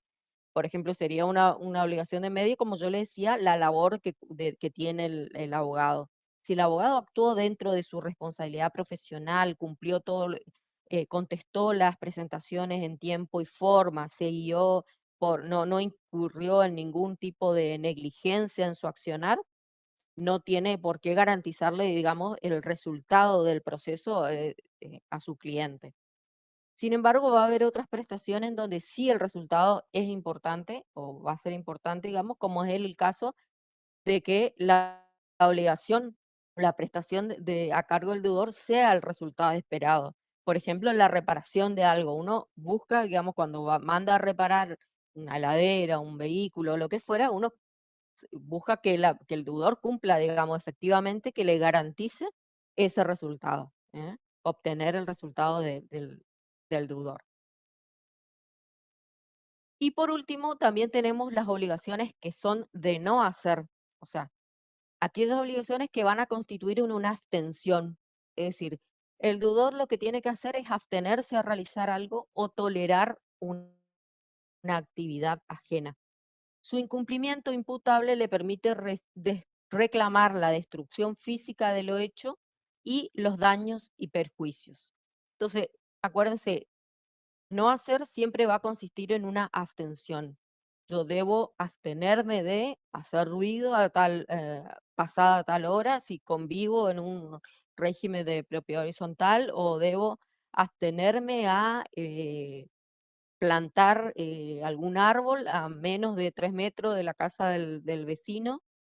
Es decir, tengo que abstenerme, es decir, obligaciones de no hacer. Y también tolerar alguna actividad ajena, siempre y cuando no sea ilícita, digamos. Yo tengo que, por ejemplo, si es un horario, digamos, dentro de todo considerable, puedo, aunque sea algo que me moleste, por ejemplo, el vecino tuvo que hacer ruido y hacer una reparación en un caño de agua a las 10 de la mañana. Y bueno, y seguramente es algo que a mí me va a molestar, porque a lo mejor yo estoy concentrada, estoy estudiando, estoy preparando una clase y me va a molestar, pero es una actividad que tengo que tolerarla porque es dentro de un horario permitido y está dentro de todo es algo que que es lícito, digamos, no se puede impedir hacerlo. Entonces tengo o que abstenerme a hacer algo o tolerar también una actividad ajena. Bueno, y esto con respecto a las obligaciones, vamos a ver que eso en cuanto a los criterios del objeto. Ahora vamos a ver que también los sujetos pueden también dar lugar a distintos tipos de clasificaciones. Por un lado, lo más común es tener una obligación de sujeto simple. Tenemos un deudor, un acreedor, un deudor, es decir, en cada extremo de la relación, un sujeto activo y un sujeto pasivo. Eso sería una obligación de sujeto simple. Pero también puede haber varias situaciones en donde tenemos pluralidad de sujetos, tanto de la parte activa como de la parte pasiva, que puede haber un acreedor y varios deudores, ven ahí el ejemplo, varios acreedores, un deudor, o varios acreedores y varios deudores. Como ven, entonces hay obligaciones que se pueden constituir con sujetos múltiples o sujeto plural. Entonces, la pluralidad puede ser disyunta, es decir, los sujetos se encuentran vinculados por la conjunción y, es decir, unidos, digamos, o los sujetos se encuentran vinculados por la conjunción o. Pero acá lo importante es que le quede en claro el tema de que puede haber sujetos o obligaciones que se conformen con más de un sujeto activo y más de un sujeto pasivo.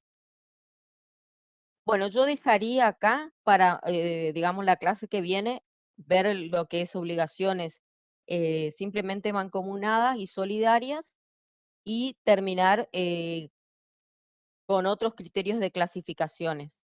Pero lo más importante acá, que a mí me gustaría que de esta clase ustedes se lleven, es el tema de la definición de obligación. Acuérdense, un vínculo jurídico entre un sujeto activo o acreedor, un sujeto pasivo o deudor, por el cual tenemos un sujeto activo que tiene la facultad de exigir al sujeto pasivo el cumplimiento de una prestación, que puede ser de dar, de hacer y de no hacer.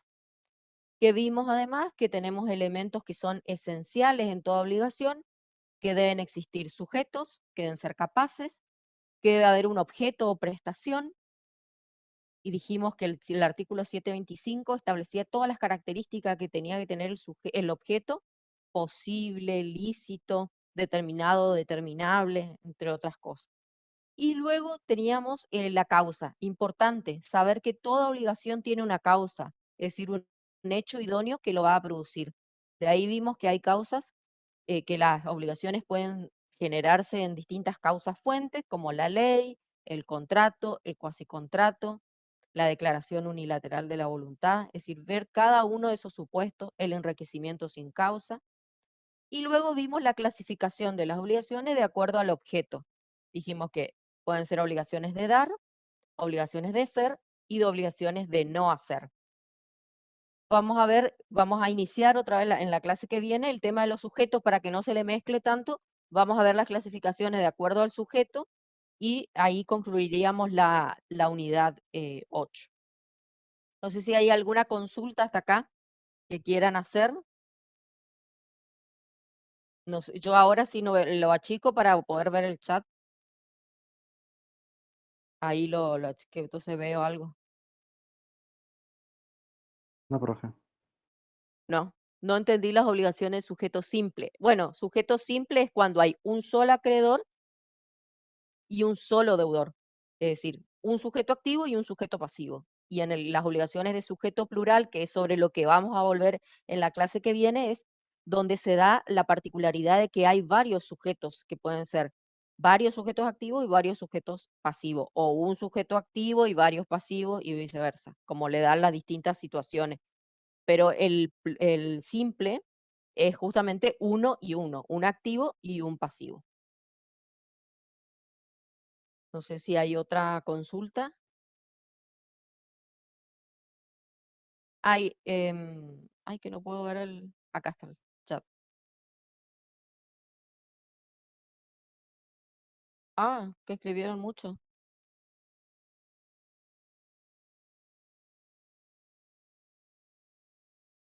Bueno, entonces, no sé si está el alumno que quería preguntar algo del trabajo del examen práctico. Si quieren, aprovechamos eso y bien fue al ¿Qué comienzo de tal? la clase. Jeremías, Sí, profe, soy yo. ¿cuál era tu duda? Era la pregunta 1, el punto D, que pone, marque la afirmación que considere correcta, y el punto Ujú. D dice, la ley establece que la edad mínima para obtener un título habilitante es a los 16 años. Ese Mi duda te era, da... Ujú. em, lo que yo tenía entendido es que cualquier persona menor de edad, menor de 18 años, puede con un título habilitante ejercer su profesión. Sí, pero no es lo que te preguntaba. Te preguntaba cuándo podía obtener el título, según lo que vos me decís. Ah, ahí está. Juan, de 17 años, recibió de Chep. Ah.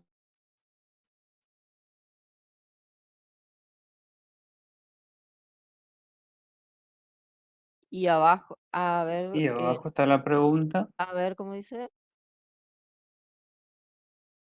La ley establece que la edad mínima para obtener un título habilitante es 16 años. Todas son correctas.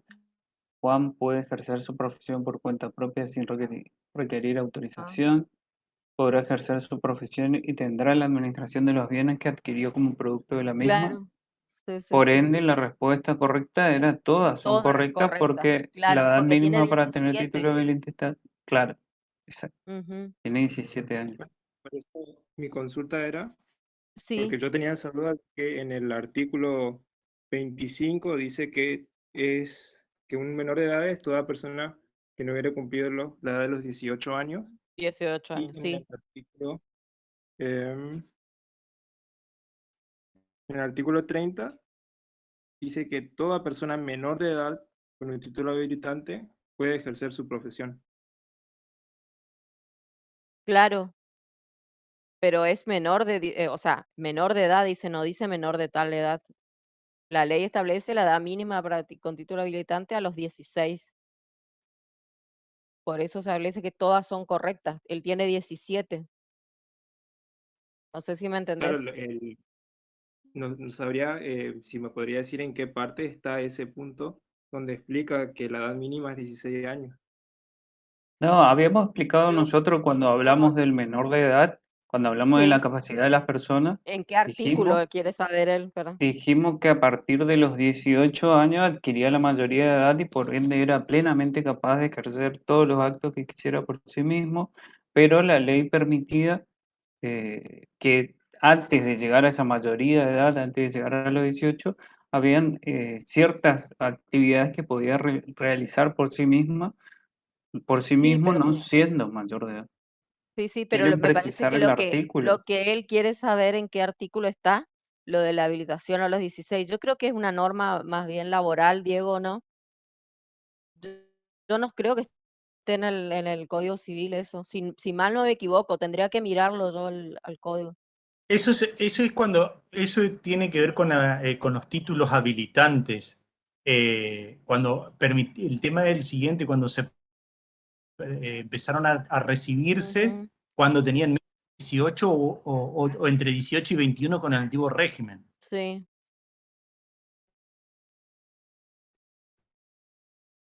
Pero en ningún momento el Código Civil marca los 16. A eso me refiero.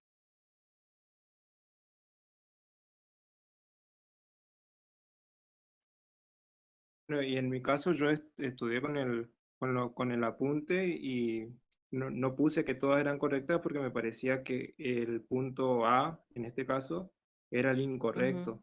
Nada más esa era mi duda. Entonces quería saber en qué parte más o menos estaba como para reestudiarlo. déjame que te lo vamos a contestar. Yo no lo encuentro acá, pero déjame que lo vamos a consultar y o lo miramos bien, lo chequeamos Profe, bien y te decimos. profe, disculpe. ¿Sí? En la teoría yo estuve mirando porque yo también tenía esa duda. Ujú, Yo también me tiré por la C porque no estaba segura por la A. En nuestra teoría dice cualquiera fuese su edad, en donde dice el título menor es con título habilitante. Entonces yo me tiré por la C porque para mí todas no eran correctas. Después que Exactamente. terminó todo, mi mamá es abogada, yo le llamé y ella sí, ujú. por ley me dijo, establece que a partir de los 16, pero yo nuestra teoría no teníamos, por eso pensé como mi compañero en ese entonces. Sí, sí, sí, sí. No, yo no me acuerdo haber mencionado algún artículo concretamente de eso. Creo que todas esas disposiciones por ahí van enlazadas con disposiciones de orden que tienen que ver con el derecho laboral. Pero vamos a confirmarle bien. eh, ¿Eso se puede, eso podemos acceder, Leandro, después para verlo en la clase que viene? Sí, sí, yo Sí, igual lo estoy viendo ahí en miramos. la Sí, nota sí, de y cátedra. En la nota de cátedra, si o bien sea, no lo está que generó especificado en qué confusión artículo está, qué es edad la A lo que tiene. generó confusión, digamos, Claro, pero la punto lo que A. tienen que diferenciar ustedes, chicos, es que no van a encontrar un artículo en el que les diga a partir de los 15 años el menor puede hacer tal actividad, a partir de los 16 años, sino que bien le dijimos que cuando considera el Código Civil, según el Código Civil, que una persona es menor de edad y cuando es mayor de edad. También le dijimos Claro, que los pero que son menores de edad, menores de 18, pueden realizar ciertas actividades. Acá le estamos diciendo que hay una edad entre, el caso particular tiene 17 años y la ley le habilita a los que son menores de 18 a poder realizar una profesión y ejercer la misma con título habilitante. O sea que a es, mí me parece Voy, que voy a a mí me buscar con parece que exactitud, tendríamos que mirar en disposiciones laborales, no voy a sé por buscar qué. con exactitud la norma jurídica, pero se divide en En lo que es cuestiones el de derecho ejercicio laboral, personalísimo digamos, se divide y en tres laboral, facetas. claro. Sí, Menores sí, de sí, 14 años está prohibido el trabajo en todas sus formas sí, sí, porque sí, son niños todavía. De los Pero, sí, 14 a los 16 está habilitado el trabajo para cuestiones de ayuda familiar, siempre y cuando esto no entorpezca con las actividades propias educativas del menor. sí. perdón, Y a Fede. partir de los 16 hasta 18, sí, Sí, Diego. la cuestión es la consigna es el título habilitante.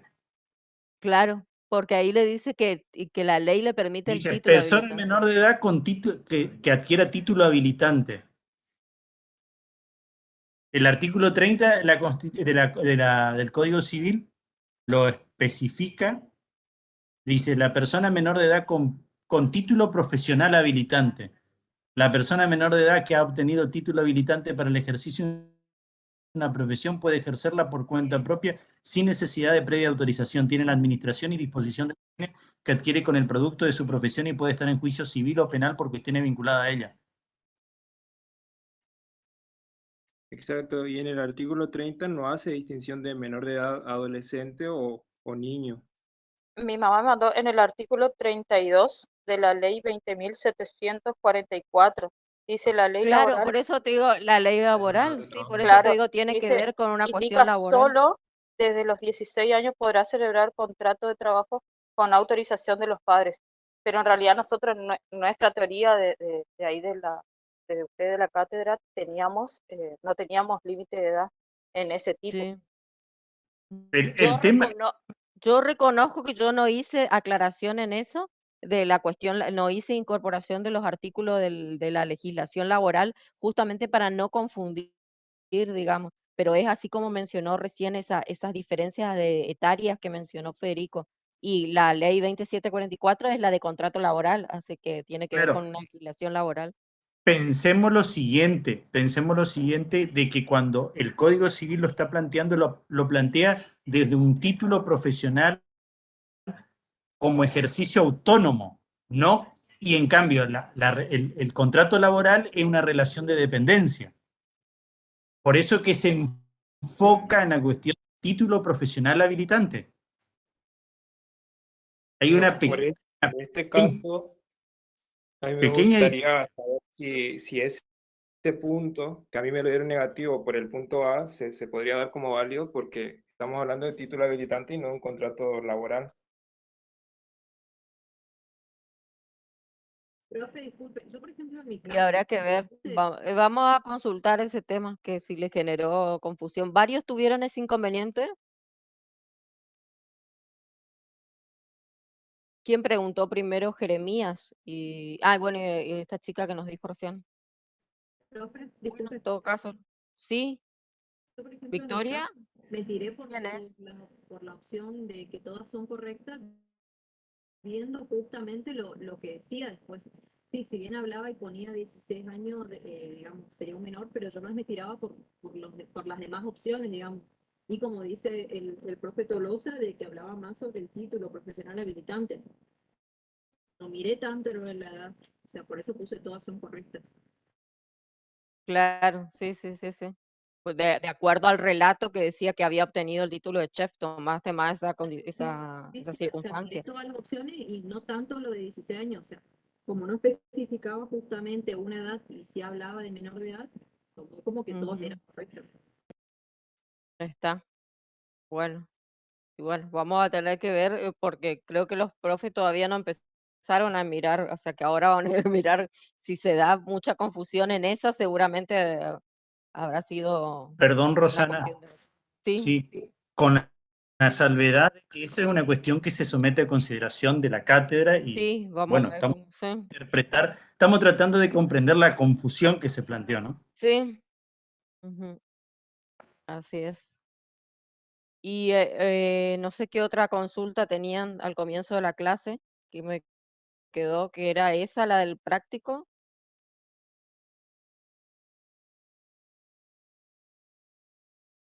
No, parece que ninguna otra.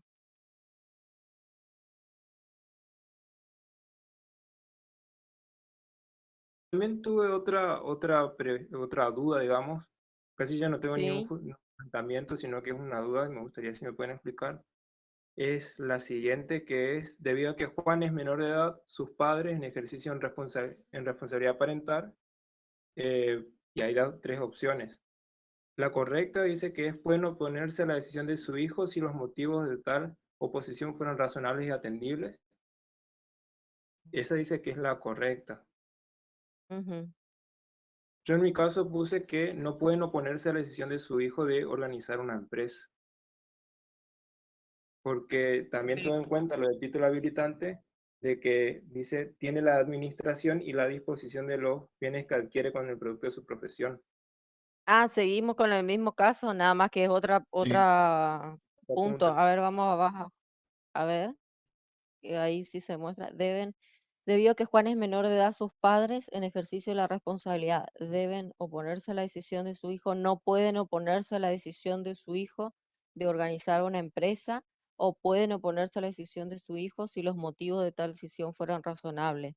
Pueden oponerse si los motivos de tal oposición fueran razonables y atendibles. Pensemos La en el edad, siguiente y esquema y sí. de la cuestión progresiva de la responsabilidad parental, digamos. Más allá de que la ley habilita al menor progresivamente, como lo veníamos diciendo, a Ujú. desempeñar algunas actividades, a tener algunas facultades, como sería esta, la de obtener un título habilitante, ejercer industria lícita y administrar lo producido por esta actividad, es importante tener en cuenta que esto debe leerse en el contexto. Sí, es verdad, en principio no podrían oponerse, pero pensemos que esta actividad puede ser dañosa para la salud psicofísica del menor, pensemos que esta actividad hace perder otros intereses, no solo familiares, sino comunitarios, como es la educación de las personas menores de edad.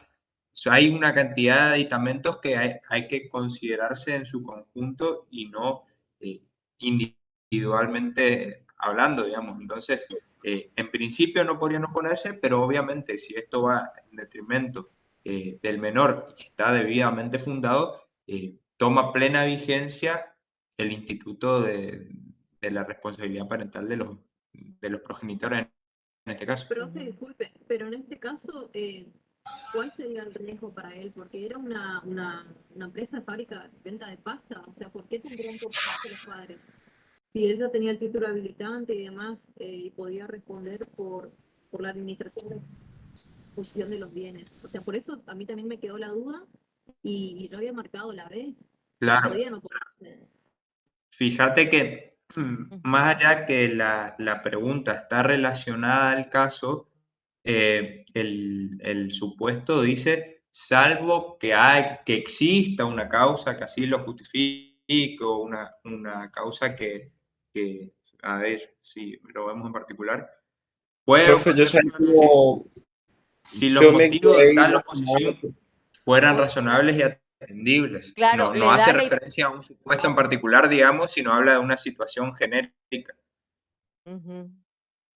Claro, lo que les dijo Federico recién es una hipótesis de qué podría ser un motivo razonable y atendible. Es decir, no es la oposición por la oposición misma, sino fundamentar los padres de que esa actividad que va a realizar el hijo sí va a ser perjudicial para él, porque quiera o no, todavía están bajo la responsabilidad parental, tiene 17 años. Claro, yo me guié por eso, profe, que más allá de que tenga autorización, todo, al ser menor de edad, sus padres pueden intervenir cuando haga algo Que les no perjudique, eficiente. claro, sí, Exacto. Claro, sí. que le perjudique. Que sea contrario a su interés, sí. Sí. Por eso, Disculpe, como más de razonamiento, la pregunta. tengo Así una es. pequeña Sí, sí. objeción con eso porque, como dice el artículo 30, se estima que si el menor puede tener un título habilitante, o sea, tiene la madurez para obtenerlo, también tiene la madurez para administrar y disponer libremente de los bienes.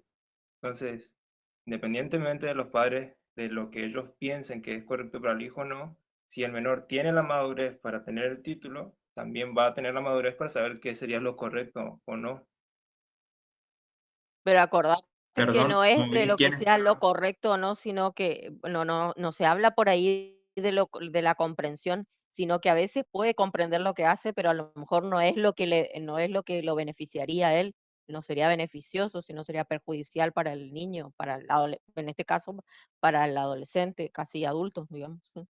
Disculpa, Fede, te corté ahí, no sé qué querías decir. Sí, pensemos que sea un título profesional habilitante determinado y lo haga y en el ejercicio vamos a separarnos del caso concreto para hipotetizar. Y en el ejercicio de ese título profesional habilitante se tiene que desempeñar con sustancias tóxicas, que las sustancias tóxicas tienen como contraindicación que no sean utilizadas por personas menores de edad. Bueno, en ese caso los padres, en el ejercicio de su responsabilidad parental, tranquilamente se podrán oponer al desempeño o al ejercicio de esas tareas, justamente para resguardar la integridad del menor de edad. Ujú. Dando los motivos justamente, exponiendo con razonamiento cuál es. Independientemente de que el artículo 26 diga que como un adulto que tiene las decisiones atinentes al cuidado de su propio cuerpo, siendo mayor de 16 años, Bueno, pero ese se refiere justamente a otra esfera, no la esfera laboral, sino la esfera de las cuestiones de derechos personales, personalísimos, digamos. Correcto. Estamos en otro razonamiento ya ahí, no es lo mismo. Así que Está. bueno, ahora cuando empecemos a ver cada situación, igual se contemplará, se irá viendo a ver qué dificultades han tenido y bueno, veremos y en la las correcciones. tercera y última pregunta ya es em, la pregunta 3 que respecto a la denominación redondito de ricota. Ujú. Yo en mi caso puse que no es correcta ya que incumple con el requisito de novedad y aptitud distintiva porque lo relacioné con la banda que ya tiene su marca que es Los Redonditos de Ricota. Mm. A ver, ahí dice, respecto a la denominación, si es correcto, sí es correcto ya que el nombre social es de libre elección. Es correcta la denominación que eligió para su empresa ya que es lícito. Todas son correcta no es correcta ya que incumple con el requisito de novedad y aptitud distintiva. Por eso yo en mi caso puse que no era correcta Y, ya que todo, incumplía y el la requisito de respuesta novedad. correcta es todas las afirmaciones son incorrectas. Jeremías, Exacto. por ahí, por esta pregunta en concreto que haces, la cuestión de novedad y aptitud distintiva se tiene en cuenta tomando dos parámetros. Uno es el de la territorialidad, es decir, donde esa persona jurídica va a tener un poco su ámbito de actuación, y por otro lado, teniendo en cuenta la especialidad del objeto. Distinto es el caso si habría otra sociedad denominada Redondito de Ricota, que se dedica a lo mismo en la misma ciudad. Bueno, en ese caso sí estaríamos en una suerte de pugna en cuanto a este requisito de la novedad o aptitud distintiva, porque nos llevaría a confundirnos de personas jurídicas. Pero tengamos en cuenta que por ahí esto es, por un lado, una banda de música y por el otro lado, una fábrica de pastas que me parece que así como son razonables los otros dos puntos que vos argumentás, este me parece Sí. que queda un poco abstracto. Sí, sí, sí. No, entiendo, de hecho era una pequeña duda más que tenía, que sí la quedó claro. Y además tengan presente que la consigna dice marque la afirmación. Y esta no es correcta. Está hablando de una afirmación. También tiene un juego de palabras. La afirmación que considere correcta en la siguiente marque la afirmación que considere correcta para La la siguiente afirmación. afirmación. Esto no es una afirmación, ¿Por porque qué se está negando. afirmaciones No entonces es correcta. correctas? No se escuchó, a ver, no sé quién habló, no se escuchó ahí. Natalia. Entonces, ¿por qué todas las afirmaciones entonces serían incorrectas?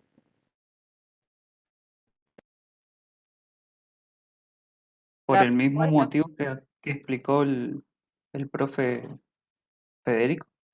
claro, porque te está diciendo, porque todas o las anteriores especifican o dan situaciones que son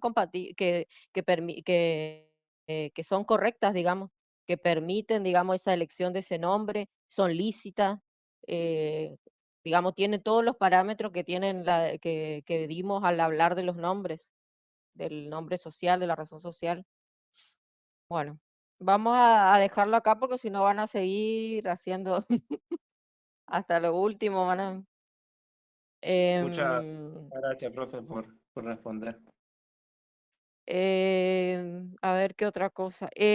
Lo que siempre le decíamos, por favor, vieron que le decíamos, tienen que mirar bien el tema de la redacción en las consignas, está todo. Digamos que se pongan a ver bien las consignas y ahí, digamos, por ahí se generan dudas cuando es la rapidez de leer la consigna así y responder. Pero cualquier duda vamos a seguir porque recién ahora empezamos a ver que nos manifestaron esas dudas. Ahora cuando se empiezan a ver los parciales vamos a ver. Bueno, entonces acá quedamos y nos veríamos para concluir la unidad 8 el día martes. Vamos a ver entonces la última parte de la bolilla 8, que es nos quedó la clasificación de las obligaciones de acuerdo a los sujetos y el tema de la rendición de cuentas. Así que ya tienen disponibles en la bolilla 9 para los que quieran ir viendo, porque acuérdense que esta parte del año se va a ir, digamos, y va a ir mucho más rápido porque ya nos vamos dando cuenta que va corriendo y ya generalmente vamos a tener 2 clases para la última bolilla 9 y después vamos a dar prácticamente una unidad por clase, así que va a ir acelerándose el tema, o sea que les sugerimos que vayan ya leyendo, así que la 9 ya tienen disponible en el aula para ir leyendo y que va relacionándose con esto porque son los efectos de las obligaciones. Así que bueno, nos encontramos entonces el próximo martes, martes 12. Que tengan un excelente fin de largo, descansen. Nos estamos viendo entonces. Chao, chao. Chao, profe, gracias. Chao. Todavía no sabemos el trabajo práctico ahí que preguntaron, todavía no nos confirman la fecha, pero miren el aula, ahí van a tener todo el informe, cualquier novedad va a aparecer ahí. Así que nos estamos viendo el próximo martes.